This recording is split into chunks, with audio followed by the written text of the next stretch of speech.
आई scope media में आप सभी का स्वागत है। मेरा नाम है अतीक। देश और प्रदेश की राजनीतिक हलचल को जानने के लिए सब्सक्राइब करें हमारा यूट्यूब चैनल। सुप्रीम कोर्ट ने शुक्रवार को पूर्व कांग्रेस सांसद एहसान जाफरी की पत्नी जकिया जाफरी की उस याचिका को खारिज कर दिया जिसमें 2002 के गुजरात दंगे के संबंध में विशेष जांच दल यानी कि एसआईटी द्वारा तत्कालीन नरेंद्र मोदी व अन्य को दी गई क्लीन चिट को चुनौती दी गई थी।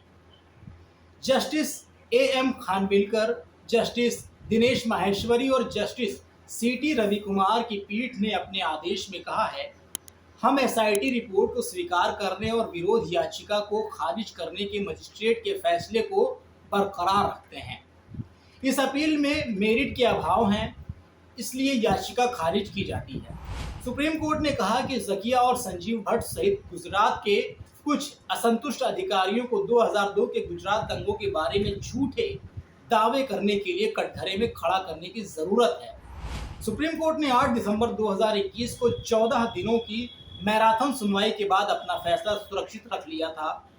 एहसान जाफरी गुजरात दंगों के दौरान गुलबर्ग सोसाइटी नरसंहार में मारे गए थे। शीर्ष अदालत के समक्ष याचिका में 2017 के गुजरात हाईकोर्ट के फैसले को चुनौती दी गई थी। हाईकोर्ट ने मामले में एसआईटी द्वारा दायर क्लोजर रिपोर्ट को स्वीकार करने के मजिस्ट्रेट के फैसले को बरकरार रखा था। गुजरात दंगों के बाद जकिया जाफरी ने 2006 में गुजरात के तत्कालीन पुलिस महानिदेशक के समक्ष एक शिकायत दर्ज की थी जिसमें हत्या धारा 302 सहित भारतीय दंड संहिता आईपीसी की विभिन्न धाराओं के तहत प्राथमिकी दर्ज करने की मांग की गई थी। शिकायत मोदी सहित विभिन्न नौकरशाहों और राजनेताओं के खिलाफ की गई थी। उस समय मोदी गुजरात के मुख्यमंत्री थे। वर्ष 2008 में शीर्ष अदालत ने एसआईटी का गठन कर दंगों के संबंध में कई ट्रायल पर एक रिपोर्ट प्रस्तुत करने के लिए कहा था। बाद में एसआईटी को जाफरी द्वारा दायर शिकायत की जांच करने का भी आदेश दिया गया था। एसआईटी की रिपोर्ट ने मोदी को क्लीन चिट दे दी। वर्ष 2011 में सुप्रीम कोर्ट ने एसआईटी को संबंधित मजिस्ट्रेट के सामने अपनी क्लोजर रिपोर्ट जमा करने का निर्देश दिया और याचिकाकर्ता को उक्त रिपोर्ट पर अपनी आपत्तियां दर्ज करने की स्वतंत्रता दी गई। वर्ष 2013 में याचिकाकर्ताओं ने क्लोजर रिपोर्ट का विरोध करते हुए एक याचिका दायर की। मजिस्ट्रेट ने एसआईटी की क्लोजर रिपोर्ट को बरकरार रखा और जाफरी की याचिका खारिज कर दी, जिसके बाद जकिया ने गुजरात हाईकोर्ट का दरवाजा खटखटाया। हाईकोर्ट ने वर्ष 2017 में मजिस्ट्रेट के फैसले को बरकरार रखा और जाफरी द्वारा दायर याचिका को खारिज कर दिया।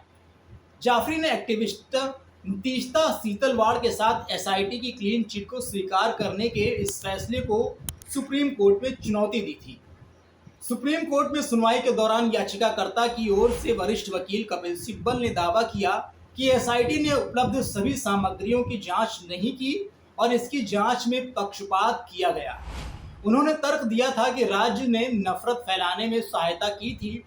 टीवी चैनलों पर शवों को दिखाया गया था जिससे जाहिर तौर पर गुस्सा फूटा था। मुस्लिमों के आर्थिक बहिष्कार को बढ़ावा देने के लिए सामग्री प्रसारित की गई थी।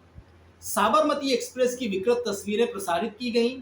सिब्बल की ओर से कहा गया था कि आरोपी पुलिस, नौकरशाह और राजनेता मोबाइल फोन पर संदेशों का आदान प्रदान कर रहे थे जिनमें से कोई भी जब्त नहीं किया गया था। सिब्बल ने यह भी उल्लेख किया था कि कैसे कुछ गुजराती अखबारों ने नफरत का प्रचार किया।